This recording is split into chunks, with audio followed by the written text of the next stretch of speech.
Hey all, welcome back to the Chil'n Outdoors podcast. On this episode, we're joined by Hunter Leavine from the Captain's Collective. I've been listening to Hunter's podcast for several years now and have truly enjoyed his perspectives and philosophy on life, the outdoors, and conservation. During our conversation, we delved into Hunter's perspective on being on the water and conservation, and I noticed it paralleled some of my own principles, but also made me think about how I view things on and off the water.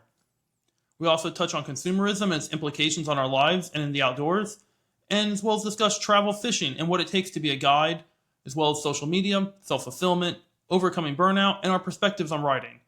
It took me a while to edit this, and I kept going back to review this episode before releasing it. There was a lot to think about and take in. I had to listen to it several times to digest our conversation.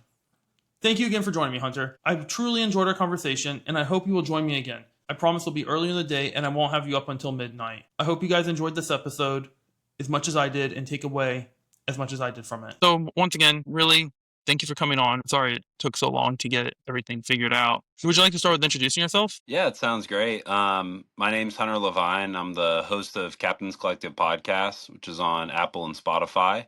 And then I also lead a group called the Drifter Fish Club that does hosted trips to everywhere from rural fisheries in the southeast to the Bahamas to Mexico and potentially Oman if that doesn't get canceled this year. The Drifter Fish Club schedule you have, I have to say, every trip seems pretty cool. Homosassa definitely has a special place for me. And, you got the Golden Isles on there. And then the permit fishing sounds really awesome as well. Yeah. I think a lot of people when they think about travel fishing, they think about permit, bonefish, tarpon, but I think it's really cool to go to places like Brunswick, Georgia, that not a lot of people are familiar with and show them what makes those particular fisheries so interesting and unique. So I get just as excited for some of the quote unquote lesser known spots as I do some of the bigger spots for sure. Yeah, a lot of people say Golden Isles is what South Carolina used to be. I've been hearing that pop up the last few months. After listening to your podcast, The Captain's Collective, so much, how did you go from FSU? And I think your background is in writing and theology, and then you started working towards a TV show, and COVID happened, and now you're doing The Captain's Collective and Drifter Fish Club. Yeah, as a college student, I was originally a religion major, and that major, at least for me, felt a lot of read these books and prove to me that you read them. And a roommate of mine Mhm. was a creative writing major, and I found the things that he was working on and the workshops he was doing to be a lot more formative for not just writing, but for a lot of things I think that are important in life. And so I made the switch over to that, had a great experience there. And then yeah, I didn't do a lot of writing for a long time. I kind of used those tools on off label, if you want to use pharmaceutical language. I kind of did off label application of those things, and now full circle, I'm kind of in a season where I'm getting back in writing more and really enjoying it. But yeah, I was a creative writing major out of Florida State. Yeah, it's cool to hear people's stories, like how they come full circle. And I'm a Florida native myself, so that's awesome. On your podcast, you have a lot of people who come on, and you've interviewed a lot of very famous people. Steve Huff, talked to Andy Mill and Nikki Mill. You've had Flip, because you have a lot of great philosophy yourself, and these people have a lot of great philosophy. Is there something you've really taken away from the podcast or from the guests you've had? Yeah, that's a good question. I think that question comes up a lot, and it's probably one that my answer will continue to evolve. Just as on one hand, there's commonalities amongst a lot of the great anglers and captains and artists that I've interviewed. And I was actually having a conversation with a buddy today, Owen Gaylor out of Texas, who is currently going through a pretty serious fight with cancer. And I've Mm. kept up with Owen, and I'm going to go spend some time with him and get a chance to sit down and do a second interview with him, which I'm really excited about. It's interesting because I've grown up and changed too, throughout it. And so I think some of the things I took away when I was a little bit uh, are different from what I take away now. But a major thing that I take away from interviewing people like a Steve Huff, a Harry Spear, Rob Fordyce, and a lot of these guys that a lot of people are familiar with is how intentional they are to design their life around what they love. They operate out of principles. It's not just that they want to fish a lot or they want to take people fishing. But if you look at their life and how they live, from their relationships to the way that they have their homes set up to the way that their calendars work, like their whole life is really designed around this love for the water and the love for helping people experience it. So the biggest thing is probably life design. Is what does it look like to not have fishing as something that's nice to do when there's nothing else to do, but what does it look like to love something and care about it, make it a priority in your life, and then to really build a life around that. And that's been one of the coolest things for me. Through listening to the podcast and hearing you on other people's podcasts, it does feel like with everything, as we get older and we start to meet people and experience different things, we also grow with that. I always go back to Pete from the Skiff Wonder.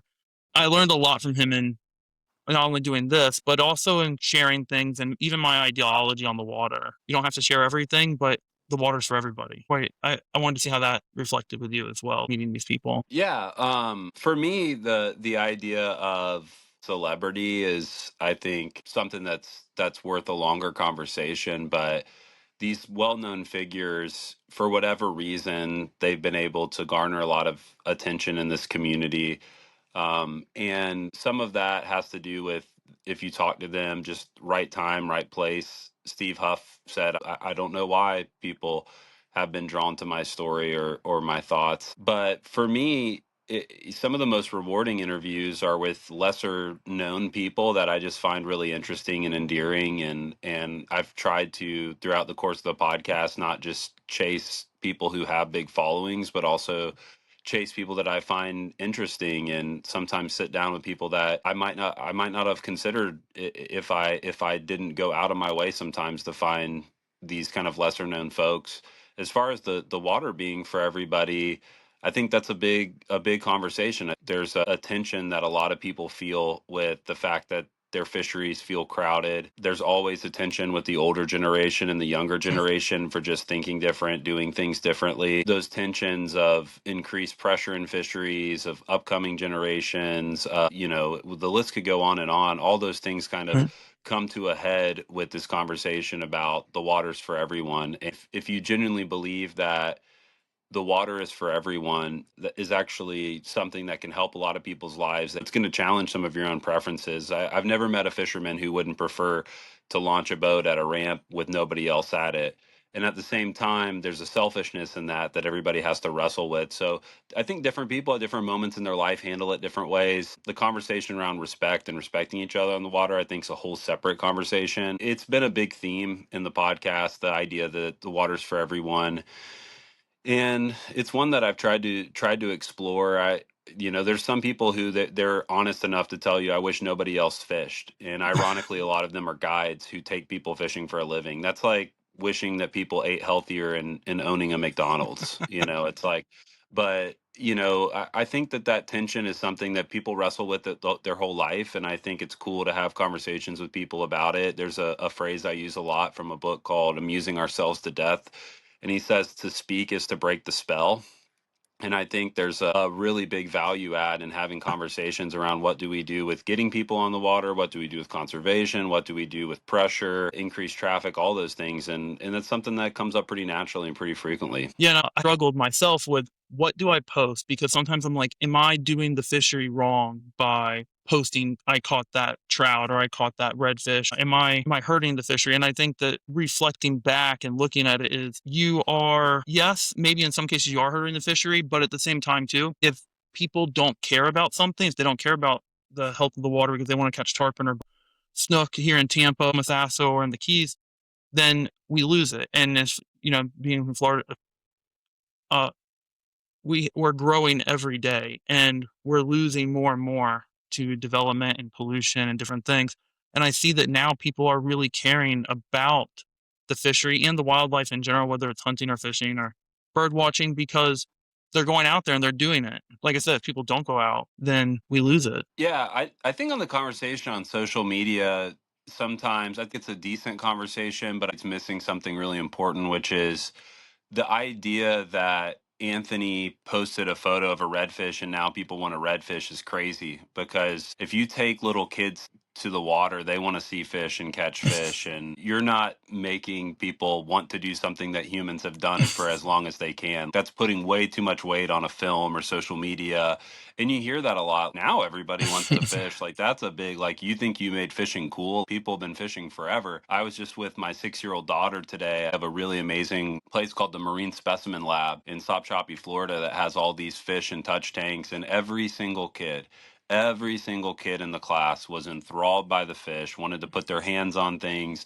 It is intrinsic in us to want to do things in nature. So the idea that somebody making a Instagram video is the reason that people want to fish or something is pretty far fetched. With that said, I think when we think about storytelling, what did cavemen do when they killed a big mammoth? They ran back to the cave and they painted on the walls and told the story. So, like, us wanting to tell stories and share about experiences is also, I think, pretty deeply and rooted and intrinsic. It's not new to TikTok and Instagram. People have been sharing hunting stories since they had paint on rocks. But I will say that the conversation becomes, what does responsible storytelling look like? And Mhm. I think that something that Harry Spear told me that somebody told him was, if I told you where to go, or if I told you everything that you needed to figure out, I would rob you of the joy of actually learning it yourself. And so I think what we need to be doing is encouraging people, get outside. It's okay if you don't find fish. Like, it's okay if you struggle to figure out how to feed the fish. Figure those things out, learn those things, but more so inspiring people to live lives outdoors and inspiring people to care about the water and care about our fisheries. Because I agree with you, people won't fight for something they don't know. And we want people fighting for our wild places. They're going to have experiences with them. But we can do it in a responsible way, being conscientious of backgrounds. If you post a photo with a monster redfish and everybody knows the background is this bridge, and all of a sudden, like, everybody's going to that bridge, and that's not only is that not very responsible on that spot, they call that burning a spot, but Mhm. it's also not responsible on those people's experience, because the experience of being a high school kid or a college or an adult and wandering in and figuring something out is really fun. And we all share stories in various ways. We all teach one another in various ways. We just have to figure out how to do it responsibly. And that conversation about blowing up spots, okay, don't show people where these fish are. But if you're a guide, you're showing your client, well, it's okay because it's not on a phone. It's okay because it's one person. It's okay because they paid you. Or don't post it on Instagram because thousands of people can see it or hundreds of people can see it. But it's okay to text your three buddies. These lines that we draw, people draw those lines different ways. I think the conversation's important, which is, what does responsible social media and responsible storytelling look like? But we're all going to create little different nuances. Sometimes I see stuff and I go, okay, I wouldn't do it that way. But I'm also not in charge of the metaverse and in charge of the fishing world and policing everybody. But I think that's something to think about. Nobody with a TV show or Instagram made fishing desirable for human beings. People have been fishing. That doesn't account for the millions, if not billions. I mean, for sure, billions of people who fished before internet existed and loved it. And so I think there's just a lot. These conversations are big conversations that require us to hold a lot of things and have a lot of nuance. And unfortunately, in our world today, nuance is not a very accessible commodity. Yeah, that is true. Yeah, and I struggled with that. It's just interesting talking about it. I've found different areas within Tampa Bay. The fish are big. Some of the redfish I've caught, they are bigger than anywhere else I've caught them from. And there's massive trout. And oh, I don't want to post this area. And then I go to the fly shop down the road, and they're like, "Oh yeah, you just go down the road right here an hour, and you'll be where they all are." Okay, well, clearly this is just an open secret, and I must go when there's not very many people there. But writing an article on Bahia Honda for tarpon fishing during the warm hatch, when I was in the dry tortugas, I started talking to people. We met so many people, and they're all awesome. And everyone's like, "Oh yeah, we're going to Bahia Honda." And the more time I spend, especially in South Florida, the more I realize that these spots that people covet, everybody knows about them. They're an open. They're not a secret, especially when you have a massive state park. and people talking about them. And so for me, it's more of it's okay to write about this, it's okay to showcase this, but within doing it ethically. Yeah, yeah, I think that one of the most important things you can do is at least to, people might disagree with you, but try to have conversation about it and try to hear people's perspectives. I mean, before social media, there was a lot of writing that was very spot specific. I think what concerns me about it personally is that the sentiment is I need to help people catch fish. And I don't think you need to help people catch fish. I think you need to help people learn how to think about fishing. Mhm. And so some articles are all about how to catch a fish, and it's just perpetuating this. I want to go out the first time I ever try and catch this big fish and post it on social media. And I would just say that's not the reason that I think people should be fishing versus, hey, I want to help you understand. I would rather see magazines talking about why we should travel and fish. Mm. What's so great about fishing our backyard? How do you deal with discouragement in fishing rather than like, here's how to catch a speckled trout? Again, to go back to that phrase that Harry told me, you're robbing people of the fun sometimes of figuring it out. But I mean, everybody shares tips and insights and stuff, and nobody's really self-made. Somebody had to show you, give you some sort of baseline in all of this. I think it's a good conversation and just trying to understand where people are coming from. Having the podcast, there's some people that they're bothered, just they don't want any media. They don't want podcasts. They don't want writing. They don't want social media. They just want them and their clients to go out and fish something. And truthfully, I can understand that. I'm not going to alter my life and I'm not going to alter what I believe and what I'm trying to do, but I can also at the same time respect that and say, hey, I get that, man. Like, those would be people that maybe they don't want to come on the podcast, maybe they don't want you to write that article, and I can respect those people and just agree to disagree. Yeah, and my favorite phrase on here is I totally agree because I every time somebody comes on, it's like it always is. My perspective is always evolving, but I really do agree with you. And the social media, if it didn't exist, and I don't want to beat that dead horse because you always ask that question. I'm sure you get tired of asking all of your guests, but that's how I contacted you with social media, right? Every person that's been on here contacted most likely through social media. As I said earlier, I want to go tarpon fishing. My whole thing for this year is tarpon on fly and catching tarpon on a paddleboard, whether that's spin or fly as well. And I actually, through your podcast with Luke Spear, and he's willing to have a conversation as far as what it would take to go fly fishing for tarpon with him. Yeah, Luke's a great guy, and Luke is pretty low profile. He doesn't do social media. He's a good friend of mine, and I sometimes I think we need to talk about social media. I don't actually ask that question a lot because I don't find a lot of people to have like very well thought out perspectives on it on like a broader sense other than just, hey, it's not for me. If I was talking about the cons of social media, I just think social media right now is we're all tired of seeing each other's fish. Okay, how many drippy redfish, drippy snook, drippy whatever shots can I see with some sort of unthought out caption that tells me nothing about the experience? And I think it's like eating potato chips all day. Whereas if you read really good writing or you watch a video or listen to something that was really well thought out, you're like, wow, that was I was putting in some good nutrition there. And so I think social media kind of lends itself, especially with what the algorithms reward. Here's a GoPro strapped on my head and me catching a redfish. Here's a photo of a permit, and it's just not very thoughtful. I think on the pro side of social media, I think social media is a great connector, and we're learning about all sorts of things through social media. We're making friendships and building relationships. If you gave me a magic button and I could delete social media, I would. I mean, I think, if you really put somebody down and say, hey, pros and cons, all things considered, like, it's probably more cons than pros, but at the same time, like, I'm on there. I try to do it consciously.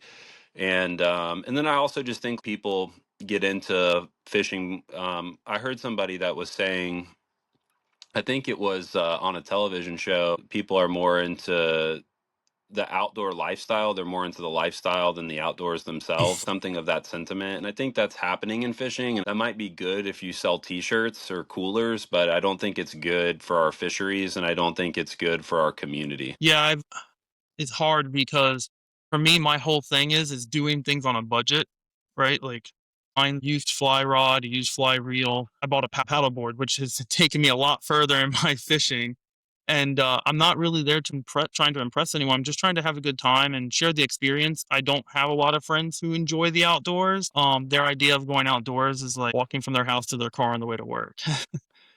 um, and so there's a I don't want to be part of like consumerism, but at the same time, in order to keep some things going, you do have to kind of give in to that, these Columbia shirts or the Orvis rods or whatever's out there. Because otherwise, if it's just not generating money, then there's no jobs around it either. And it's a very complicated web of balancing act. Yeah, I just tell people pay attention to what those companies pay into. So you talked about Orvis. I don't currently work with Orvis, but Orvis has done a lot of things that I like. They've created a Mhm. lot of content, they've shared a lot of stories, they've given money to conservation, they've supported people that I think are great people that should be lifted up. And so when you give money to Orvis, you're also giving money to the things that Orvis gives money to. Like your average person, we'll just take Tom Rosenbauer because I'm not very close with Tom, but I respect Tom a lot. He's done a lot of wonderful things in fly fishing.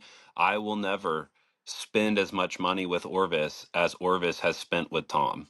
And so, in a way, like I'm feeding into a machine that is producing great, wonderful things and giving money back to the community. I don't think that there's anything wrong with the brands. I just think what we want to see is people actually care about the the experience of being outside, the Mhm. fisheries, the water, and we want to when people are purchasing products, I think part of doing that responsibly is trying to support companies that are doing positive things in the outdoor world because your money is going to that. At the end of the day, you vote with your dollar. And at the end of the day, these companies show who they are with their dollar. Yes, that is very true. I do see that Orvis does a lot, and several other companies as well. So when I do buy new, I try to buy from those companies. Financially, I'm not in the perspective right now to be buying a lot of new fishing gear at the Yeah, moment. and there's nothing wrong with that. Like I'm working on a writing piece right now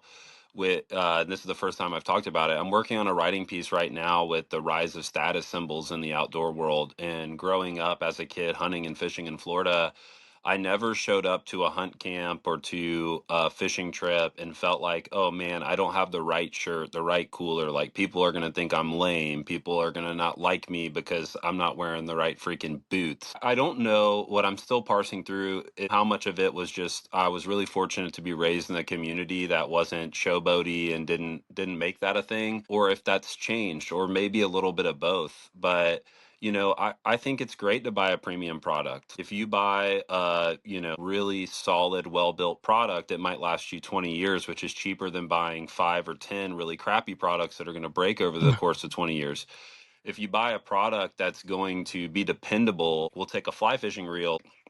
I'm with guys all the time. We're going to be in Mexico next week, and you've set aside time. You've left your family. You've done so much to get to this moment, and now you've hooked up on a permit, and you need that drag system to be smooth. And for a couple extra $100, sometimes that's going to allow your probability of success to go through the roof. So there's nothing wrong with premium products, but there's a difference between a premium product and a status symbol, and that's what I'm currently working on the project is just trying to understand what that is. And you might have the same product, just you utilize different ways by people. I don't want 14-year-old kids to show up to the boat ramp that I'm at and have a kayak and a Walmart spin rod and feel like I'm looking down on them. That just turns me off so much. When I see 14-year-old kids with Walmart spin rods launching at the ramp, I think, hell yeah, man, go do it. I love that energy. I love that heart.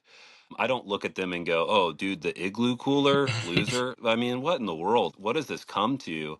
So, yeah, I mean, I think that's an important conversation that needs to be happening, I think, more in the outdoor space. Yeah, I bought a Glide, and it's like $500 to $600 depending on the model you buy. But and I changed out the seat for a Walmart Igloo seat cooler, and I've gotten some pushback from people. Oh, it's not a boat. It's not this. It's not that.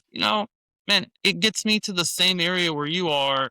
Yeah, it doesn't have some of the fancy stuff, but it's good enough, and I'm having fun. Yeah, maybe it's plastic, not fiberglass. Maybe it's paddle, not outboard. I mean, who cares, right? There's a great scene in a movie called The Internship with Vince Vaughn and Owen Wilson, and there's this guy that's being a bully to Vince Vaughn and Owen Wilson, and he says something and he's trying to be slick and Vince Vaughn says, "Man, if I was you, I wouldn't worry about what I am or am not doing. I wouldn't worry about that if I was you." And I think that's just the vibe of, "Hey man, I wouldn't worry about my boat, man. Just, okay, you don't think it's a boat? All right, man, have a good day. I guess I won't win the boat pageant in the parking lot later, but, just go have a good day and be respectful of each other and do it for the right reasons and, try to give back more than you take from the resource, There's a lot of tools who have really nice boats. It doesn't mean anything. It might just mean that your dad had a lot of money. It might just mean that you have a good business, whatever. But what does it mean to me? It doesn't impact my love for the water if you have a $150,000 boat or $150 boat. How does that impact my day? If you're being a jerk on the water, if you're cutting me out off, if you're trying to steal spots, if you're, whatever you're doing, like that might impact my day, but what boat you're floating in, like the fact that you're in a kayak is actually better for the fishery in pretty much every way. Yeah, yeah, I can see that. In changing gears here, is there an area or a place anywhere in the world that you enjoy fishing the most or you want to fish? Because I know you do all these trips with Drifter and they're very cool, as we said earlier. There's two ways I could answer that. I feel truthfully, so I might just be too young to be able to like fully parse this out. On one hand, it's like, where are you most excited to fish? The answer is the next spot. Whatever the next place I'm going to, I'm most excited to fish. On the other hand, um, I really love the idea of having deep roots where I live, and it would be a lot easier for me to do what I'm doing business wise if I lived in Tampa. That's where my family's from. I have generations and generations of family from Tampa, and my family members are spread out across Tampa to this day. I'm the only one on my dad's side that doesn't live in Tampa. And I could go to Tampa and have easier access to airports and easier access to a lot of things that would make my life easier. But there's something in me that just wants to be here and live here for like 50 years and watch kids grow up and be like, man, I remember that kid when he was at the marine specimen lab looking at the redfish and now he's a guide. And we go to the little bar and pizza place in Sop Choppy on Friday nights and I see the same people. And there's a lot of reasons I love living here, but if I could only fish one place, it would be here. I would just walk out the door and go out here. But yeah, I think I'm always most excited about whatever the next trip is. If I was fishing, I'm not fishing tomorrow, but if I was fishing here tomorrow, I'd be most excited about fishing here tomorrow. The next time I fish will be Sunday in Mexico. So that's when I'm most excited to fish. So whatever the next one is. It's funny you say that. My wife says this, if you had one last place to fish, where you would go, it'd always be Homosassa. Just growing up in the area, obviously, you have all the bars on the water, you have all the places to eat, but then the fishery of that area, you have it all. And it's a small town feel. The county's expanding a lot, but it's a great place. And in Tampa, we have work areas. I'm a chemist, so there's not a lot of chemistry work in some of the smaller towns, unfortunately. Well, there is. It's just a little illicit.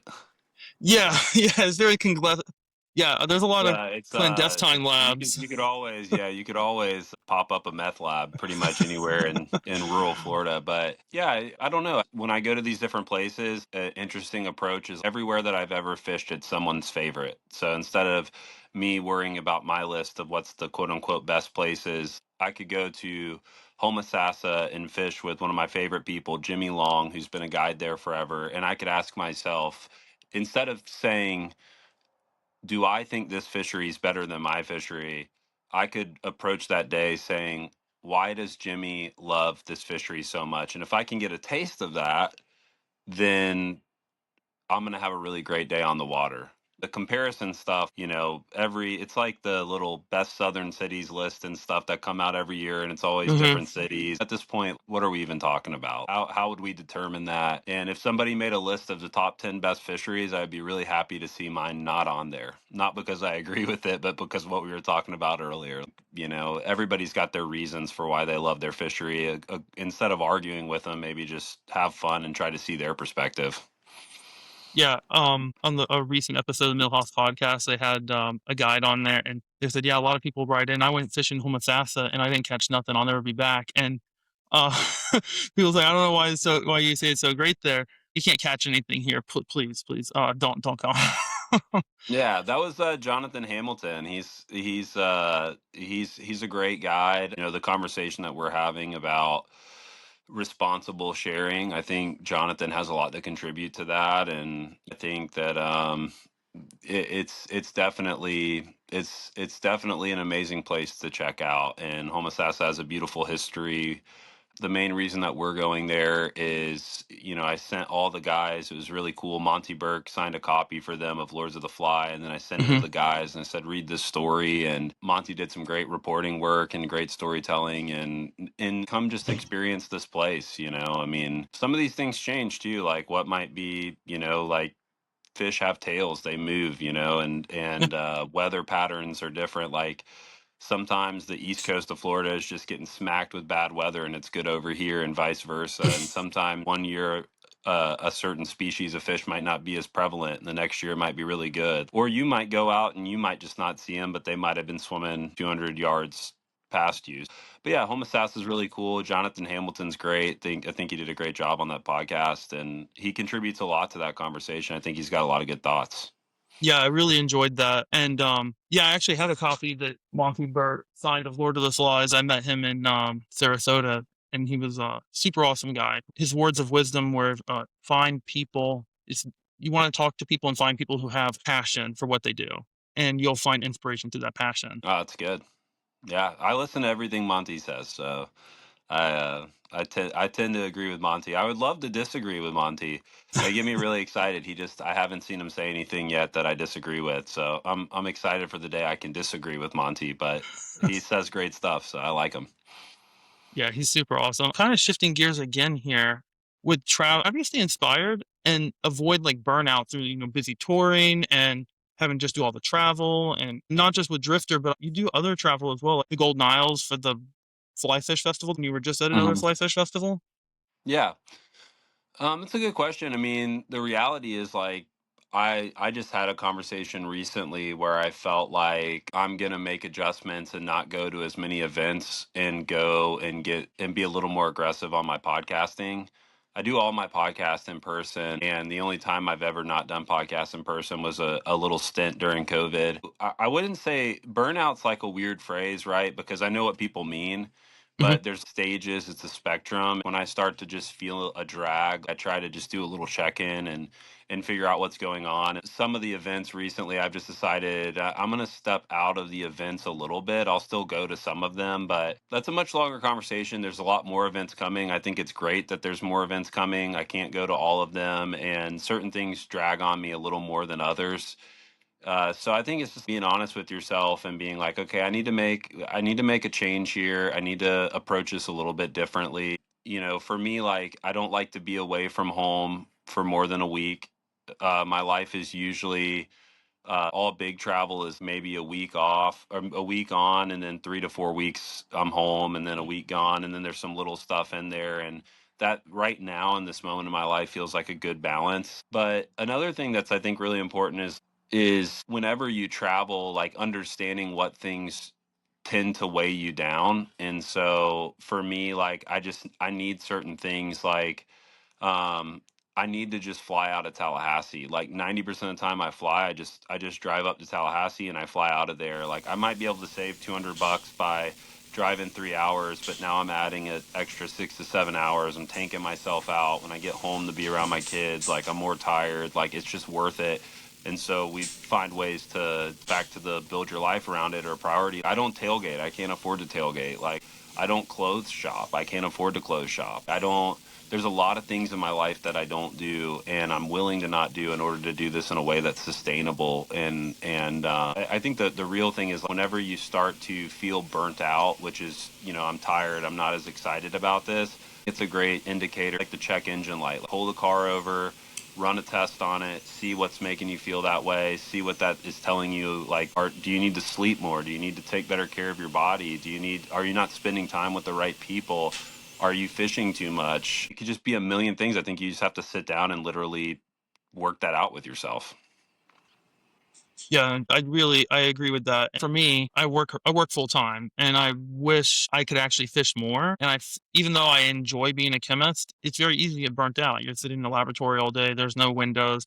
Walk outside for lunch. You see the sand hills. You're like, well, you don't have to look at Excel sheets all day. Yeah, I think the grass is always greener, right? Like being content with your life, I think is a choice. I think that's something that social media does that's damaging in some ways, is that like there's people who they're going to show up to work Monday and they're going to have a bad meeting with their boss and they're going to have IT issues, and then they're going Yeah. to go on Instagram and they're going to see that this guy's fishing in the Bahamas. And I think it just robs you of the joy of enjoying what opportunities you get. But these guides, for instance, like pretty much every guide, not every guide, but 90% of the guides, unless they have a trust fund, which is more than you would think, or they have a spouse that's making a lot of money or whatever it is, a lot of these guides, yes, they get to go fish every single day, and that's really cool. But people don't see that the stress they have, like, is there going to be a week of bad weather and people are going to cancel, and am I going to be stressed to pay my bills? What am I going to do about college or retirement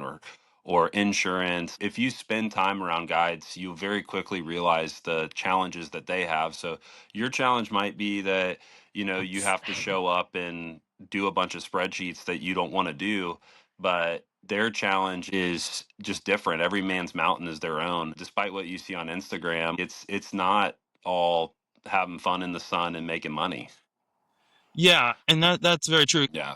I mean, the truth is, if you're a guide, you're lucky to be working a 40-hour week. That would be 4 to 5 days of full day guiding. Like a lot of guides would love to work 40-hour weeks. A lot of guides are trying to make ends meet, and they're trying to keep their clientele happy, and they're dealing with weather. They're dealing with all sorts of things that their life is they've sacrificed a lot of comfort and they've sacrificed a lot of luxury. An example would be sometimes on the drifter trips, I'll have a spot open up and I'll try to hit up one of my friends and give them a really good deal who's a guide, who I know a lot of guides, if you talk to them, they don't get to travel and fish a lot. They don't get to do a lot of family vacations. They're there as much as they can be. They're working as hard as they can. And a lot of them can't go do it because they might have one or two trips in a 5 day span. They can't not do those one or two trips. So I think when people talk with guides and look at guides, like, they need to respect the sacrifices they've made, and guides need to own that they've made that choice. But it's all trade-offs. Life is all trade-offs. And once again, a phrase that stuck with me for a long time is every man's mountain is his own. If you're like super unfulfilled in your work, that's a check engine light. Pull the car over and look at what you want to do. But guiding is definitely not some sort of easy, well paved lane to walk down. There's a lot of sacrifice and a lot of challenge with that. Yeah, and I think when we're all having the bad days or bad weeks, it's easy to say, "Oh, if I just did this," but the reality is, you see the great side, which is them taking people fishing, being outside all day. You don't realize all the other things that go with it. Talking to guides in Homosassa, but these are hard days, and they depend on clients to come, and they all have regular clients, and that's sometimes people don't understand what's a relationship, and you're not going to burn a relationship and to take someone fishing one time, and I guess that's, in the tarpon world, that's kind of like a norm, you fishing 2 or 3 days at a time. Yeah, yeah, that's a norm. That's what you want. A big part of that too is you want clients who understand that, if you just are going to tarpon fish one day a year and you show up with the expectation that your day is going to be the best day, like, that's a lot of entitlement stepping on the boat. Versus a client who's like, hey, it's important for me. I really want to get into tarpon on the fly. So I'm going to do 2 weeks. And if we lose a day or two to weather, that's fine, but I'm here. And yeah, guides really need repeat clientele. And whenever you fish with a guide, over time, you develop a relationship with them where they Yeah. know your capabilities. They know how to coach you. You kind of develop some chemistry that ends up a lot of people who are really serious about fishing with guides will all say that when you're fishing with somebody that you fished with 30 times before, the chemistry is going to increase your likelihood of success. And it's just going to be less anxiousness and just more enjoyable experience all around. Yeah, for sure, and I fished with several guides, and I keep calling back the same ones that I've always had a great time with, and we built a friendship, and that's always great. And I go out of my way to go. Yeah, for sure. I think the guides realize it's a privilege to have someone step on your boat, and a lot of times you're not the only person that can put somebody on a redfish or a snook or a tarpon or whatever, but somebody's coming to fish with you, and they part of that experience is that time on the boat with you. Like my wife all the time is, what do you guys talk about for 8 hours? And I'm like, oh my gosh, the gauntlet is huge, the gamut is huge that we cover. I've had a lot of people allude to the idea that guides are therapists, comedians, entertainers, and hospitality, and it's true. You're not just putting them on fish, you're spending that time with them. And if you take somebody like Andy Mill, who's spent hundreds and hundreds and thousands of hours on boats with Mhm. guides, like, you spend a lot of time with them. It's a big investment. Like in my book, like who you choose to spend that time with is more important than where you fish. It's certainly more important than, what brand shirt you have on or what car you drive. Like Yeah. at the end of the day, we're going to look back and think about the people we spent all that time with, and we got to make good choices.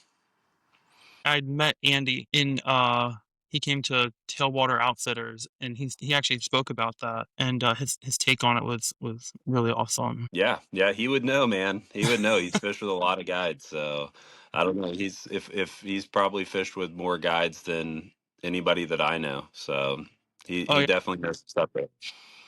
for sure. Yeah, I like to just throw the guys' names out there because man, I'm telling you, when I after your podcast, I called Luke up and he called me right back and walked me through it, building the relationship, and he was really trying to get me out there. It's just financially for tarpon fishing, I am in the lowest tax bracket right now, so it's not doable. Yeah, I would think a chemist would make pretty good money. No, we don't. We don't. No, I'm I get, I not. get what I get what you're saying, and yeah, a lot of people when they look at the price of a guide, like they're thinking, okay, how much gas did you burn? I'm telling you, got lots of guys in the club who fish with guides, and nobody would look at Luke and the way he lives his life and say, man, this guy is overcharging and being overindulgent. He is in this thing because he loves it. He works really hard for his clients. He charges what he has to charge to make his ends meet, and he's not pooping on a marble heated porcelain and driving a Lamborghini around. Let's say that there's a guide and he says my rate is 1,000 and you think his rate should be 700. Like I assure you that in the equation that they are giving up way more money than you are, Oh, for sure. in the big scheme of things. I think that there's a big conversation about hosted travel and fishing with guides, and making this decision of how you want to spend your money. And there's tons of people who say I can't afford to fish with guides, but they go to Disney 5 times a year. That's just a choice. Own it. That's just a choice. I'm not saying it's the wrong choice. It's just some people can't afford to fish with guides, and it's like, man, go wade fish for trout, go bass fish, go get a side job, but don't just sit around and just name all the reasons that you can't do something. There's I, people who are going to figure stuff out, and guides are great, but you don't have to fish with guides. Everybody's path is going to be different, and that's fine. yeah, and in my own fishing, one of those things where it's nice to go with a guide, but at the same time, I also enjoy finding spots myself. Even if I catch one fish, I just go like everybody else today, go put it out on Google Earth, go out there and hit the tide. You get everything right, and the fish are there, which is part of luck. A lot of reward to it. Yeah, for sure. That's the number one rule in the outdoors is must be present to win. You got to show up. So, I have three more questions for you. The Drifter Fish Club and what is hosted travel? Could you talk about that? Yeah, like the easiest way to explain it is it's the old school hunt club model for people who want to fish. So when I first started dabbling in the idea of doing hosted travel, it was really obvious to me that if I did it that way, it might be easier up front to fill up trips if I just allowed anybody and everybody who was willing to put down a deposit to come, but that it would probably be a different 6 to 8 guys every trip I did. And that caused me to be anxious because I was like, are they going to get along? Are they going to be good fits? Are they going to be people with unrealistic expectations?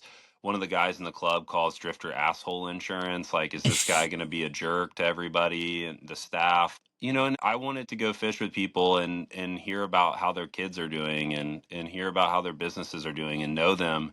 And so what we're doing is people they join the club and we have a phone call to kind of make sure that it's a good fit for them, that they're a good fit for the club. And if they come into the club, then they can look at what's essentially a trip a month. It might be to Brunswick, Georgia, or it might be to Ishkalak, Mexico, and they pick those trips and they pay for those trips too. And but they know that it's going to be all people within the club. There's a bunch of stuff behind the scenes that we do to enrich that experience, but ultimately, like, that's the heart of it. Is it's a community first fishing experience, and we think the people that you fish with and the group is critical. So yeah, that's what it is. It's kind of what I didn't grow up being a part of hunt clubs, but I was around a lot of hunt clubs and I hunted my whole life, and I was like, man, those guys, they had community. You walk into in my trailer here, I have like all these photos on the wall back here,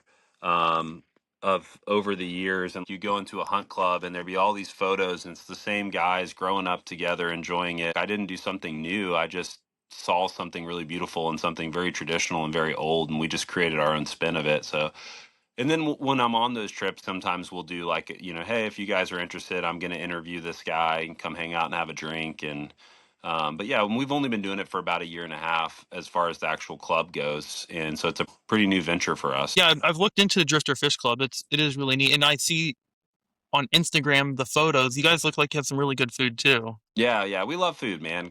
One of the things I love is how people think everybody in my generation is like, I really like to travel and I really like food and I'm really into like experiencing culture. Who isn't? Most people want to eat a good food and see cool places and learn about different ways that people live their life in different cultures. So, yeah, we make a pretty big priority on that. We cook up some pretty good food. We have a couple chefs in the club, and sometimes they'll come on the trips and cook. Hey, will you cook a night or two? And they whip up some incredible stuff. And there's a guy, Josh, with Travel Creole, that, like, if you look at their food stuff, it's amazing. They're really food forward, if you want to say food forward travel. We try to pay attention to all those little things that over time add up and help people have better experiences. Part B of that question is why hosted travel? Yeah, I mean, for me, it's really simple. I need to go to these places to get these interviews. I want to fish these places and have these experiences, and Mhm, I don't want to do it with strangers either. So, mhm. it's just a really great vehicle to get to do what I have a business partner in that, Chase Hancock, who's the designer for Skinny Water Culture. He's an incredible angler. He's been doing this way, way longer than me. And because I want to travel around with my friends and eat good food and catch fish too. And this is the only way that I can do it. So that's how I'm doing it. I haven't figured out another way to do it. So I'm kind of on the chemist salary too at this point in my life. And it's been a great venture. No, that is really cool to hear. Yeah, because when I found Captain's Collective, I was working for the state, and I can assure you I was making less then. And I was like, how does everybody travel and do this? Yeah, yeah. Well, and I think there's this really cool thing that the answer of how people do it is different. Every person's Yeah, different, and I think that's, if you look at somebody and you go, "Wow, like, you know, they get to fish a lot. I'd like to fish more." How do they do it? That's a really good question. That's a really good conversation. You could see that's different than how do you catch fish or yeah. where to catch fish. And I'm actually working on a really big project on how to hunt and fish more, but I can't release too much on that yet. I'm very fascinated with how people orient their lives to be able to do the things that they love at a really high level. There's, I'm sure you saw on the Millhouse podcast, they had Captain Gods, George Gods, and he used to be a nurse, and he would guide on his off days. He's like, oh, that's the only way I could buy a boat. And Yeah, that, like, Jonathan really, Hamilton, Jonathan Hamilton, who you mentioned in Homosasso, did a career as a firefighter. And that's a super hardworking guy. Yeah, super hardworking guy. One of the best jobs you can have if you want to be a guide is to do something like firefighting where you have benefits and you have retirement and you have off days. Working an 8 to 5 Monday through Friday is a really going to be a really tough way to make it as a guide. yeah, for sure. I used to work EMS in Tampa when I went to USF for undergrad, and I met a few people who that's what they were doing. They were working as firefighters or EMTs or paramedics, and then guiding half the year they would guide somewhere like out west and then come to Florida during the summer and work. Yeah. Well, Uh, Tampa's an interesting fishery too because you guys have night fishing, and not a lot of Florida has night fishing. So here, you could actually have an entire guide career and never start a day before 5 p.m. if you wanted to. yeah, West Palm Beach also has that. I'm trying to do that this summer on paddleboard, fish the docks for snook in West Palm Beach. Yeah, yeah, that'll be awesome. Mm. Where do you see yourself and Captain's Collective and Drifter Fish Club and everything for yourself as a whole, like, from now to in the future? Yeah, right now, a big thing that I'm kind of evaluating is I want to do projects that I feel a lot of Captain's Collective has been get access to a really interesting person and interview him for an hour. And that's been great. I want to make things that 10 years, if I make it today and I put it out in the world today, 10 years, it'll still be meaningful to me, you know? And so a lot of podcasters are trying to do more, more, more, more, more. We got to give them more. And I'm not trying to do more. I'm trying to go more towards taking my time and putting out projects that can last, last decades Mhm. and not just have relevancy for a week or two. I'm doing more writing. I'd like to keep traveling. I'm only 33 years old, so I have a lot of growing up to do, and I'm just trying to figure out how to do that in a really genuine way. So, yeah, I hope that 10 years from now, I'm pretty committed to writing right now. I think writing's really important, and I can tell you that writing's the hardest type of medium that I use. So I hope I'm writing. I hope I'm fishing with my friends, and hopefully still creating some things like Captain's Collective or podcast series or documentaries that make an impact in people's life. And hopefully, I'm trying to deepen my shelf life. And so I'm not trying to go out tomorrow and once again get a GoPro shot of me reeling in a snook on my head. Like I want to create something that 10 years from now somebody tells their kid, "Hey, when I listened to these 5 episodes about this person, or I watched this documentary and it really made an impact in my life. And son, I want you to watch that too." That's the type of content I want to make. Well, I can assure you have because, again, I don't have a lot of friends in my personal life that fish, but when I show up to the slide tying nights or I talk to people at the boat ramps, most of them have heard about your podcast or listened to a few, and they've had impactful experiences. That's great. Thank you for sharing that. Writing is a great medium. I will tell you, the writing for me seems to be the easiest. It's the photos that are the hardest. Oh, well, yeah, that's interesting. I guess everybody's thing's a little different. I think, to write 500 well thought out words with a good premise, you know, that is like so rare in today's world. And you get the photo, that's one thing. I spend a lot of time with photographers and I respect them. I think it's really important. But a lot of times the photo will be a great photo. They maybe edited the photo for, you know, 10 to 30 minutes. I feel like 30 minutes would be a long time to edit a photo. And then they put it on social media with the world's weakest caption. I don't think anybody's going to wake up tomorrow and say, man, I hope there's 10 new people posting cool photos on Instagram. I think Right. that. I think that a lot of people are doom scrolling Instagram and they're going, I kind of am numb to this. And I hope I find something that sparks a real igniter in me, whether that's film, thoughtful photography, writing, whatever it is. But maybe it's more events. We talked about it. I don't know. But that's what I'm thinking more and more about these days. Yes, for sure. And just to finish that, the writing you do is a lot different than mine. Mine is, I learned this technique. I learned something on a budget, and let me show you what I did. Not necessarily not catching fish, but how we can get set up to go and have a good time and do Yeah. this. You don't need Sage R8, a T-bore. The writing is hard. I'm not lying. It takes me like a month and a half to pump out like 700-word article. So, I don't want to take away from what you did. Yeah, So I yeah. hope it didn't come off like No, no, that. dude. No, I mean, like, I've never spent, until recently, I'm working on a really big project right now that'll probably be, when it's all said and done, 2 years of production for 6 podcast episodes. And I'm really excited about it. But I can assure you, I've never met a photographer that spent a month working on editing a photo. I'm not knocking photographers. Everybody in that space knows I love them, but and we need all of it. Like it's not a Hmm. better, this is better than this, but I am saying put out, if you take the time to write 600 really, really thoughtful words and somebody spends 5 minutes reading it, that there's a lot of impact. A lot of people have read books, have read chapters of books and had their life changed. You can watch a film and have your life changed. Yeah. I have not. I've interviewed over 200 people. I've spent my life in the outdoor community.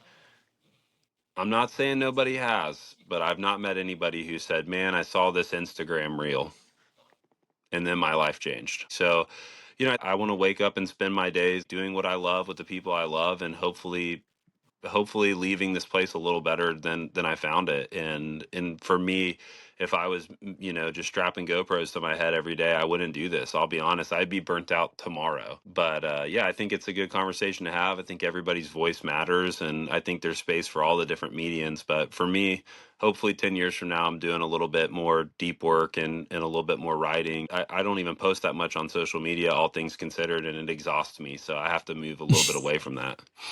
Yeah. And I agree. The YouTube thing is just more for fun, but you kind of getting stuff out there for my own sake, but the burnout for that, I can see how somebody could get burnt out real easily because it's hard to produce.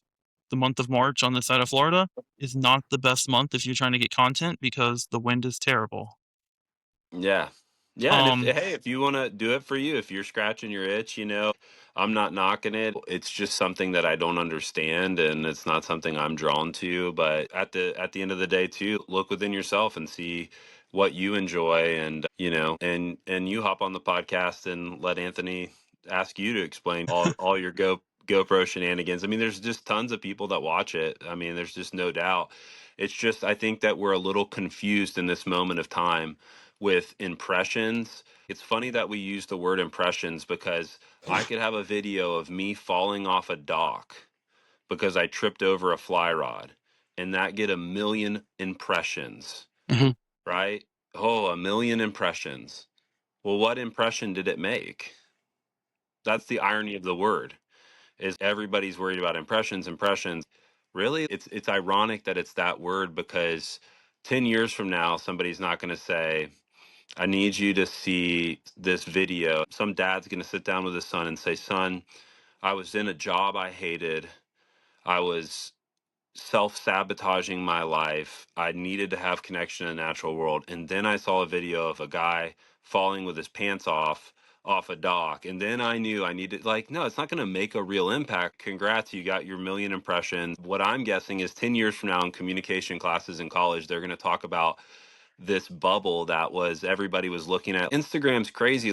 You can have 400 people follow you and Instagram will tell you that you had 40,000 impressions and you go, "Wow, I had 40,000 impressions."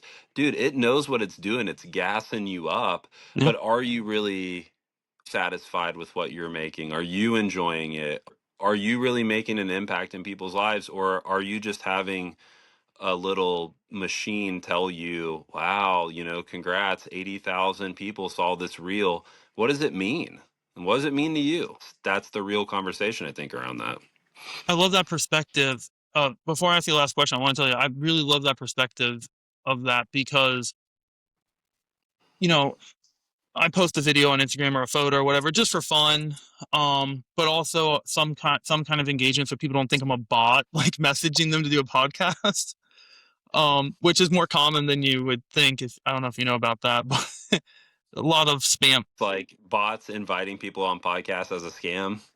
Yeah, or invite you to do like some kind of collaboration or something. Just all kinds of scams out there. So the thing is I wrote articles when I was in grad school when I worked for the state, and those got published. My whole thing was there's going to be some kid in whatever class, and he's got to come up with a presentation or a paper super quick because he procrastinated the whole semester, and somebody's going to put my name on there for, figuring out this one thing. And that's cool. I'm also lowly cited, but, you look at your citations on ResearchGate and you're like, wow, I can, you see the web you can see like how your paper impacted other people's papers and how the web interconnects and more citations and stuff. And that actually has a great feeling of purpose. And when I left academics in general, I kind of missed that. And so, as we were talking about earlier, that helped me generate a feeling of a purpose, because it's great to talk to someone who actually also has that same passion and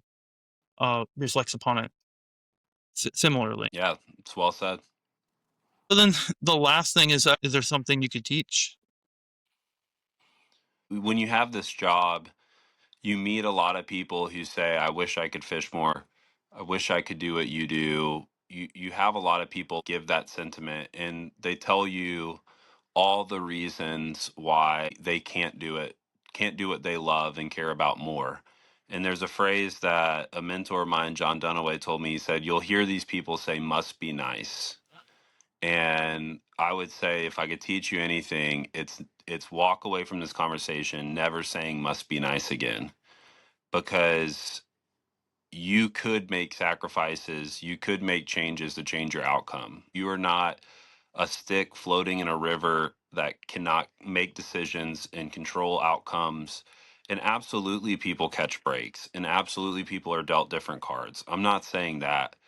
But I meet a lot of people who are like, man, I wish that I could afford to go do these trips. And they don't understand that me and my friends started eating peanut butter and jellies in our car, sleeping in our car, driving through the night because we couldn't afford to stay in a hotel, fishing reels that weren't expensive, borrowing each other's gear. There's people who go and do things, and there's people who make excuses why they don't go and do things. Like, make the choice that you want to go do something, and maybe you can't afford to charter Luke Spear for 2 weeks, but you can work an extra job and get a paddleboard or a kayak. Like, you Mhm. can find fishing that's accessible to you. You can do it more. And a lot of people, like, I mentioned this earlier, but like my life right now, me and my family have made a lot of sacrifices to pursue this, and I'm really grateful for the sacrifices that they've made.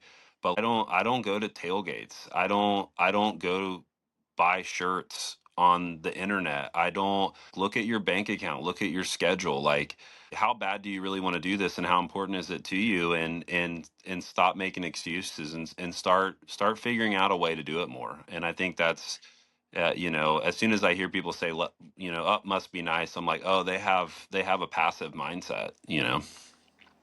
That is fantastic, and, I can't agree more with what you said. There's a lot to take away from that, and I hope that, I think the more we reflect on it, the more we'll I don't think we should be saying that, must be nice. Hmm. Yeah, And absolutely. so in rounding this out really quick, we know you have the Drifter Fish Club, you have the Captain's Collective. Is there any other things that you have that you want people to check out or anything you wanna add to the conversation? Yeah, the only thing I would add to that is, I talked about writing. I've been putting a lot of my writing on an app called Substack. You don't Mm, have to be on the app, but if you go to captainscollective.com and you sign up for the newsletter, you'll receive my writing. And I'm doing a lot of experimenting on there and doing photo essays from trips and sharing thoughts and insights behind the scene things from the podcast. So and that'd be a big help to me, because if I was giving advice to a young podcaster, I'd say be more serious about your newsletter. And somebody gave me that advice, and I didn't listen.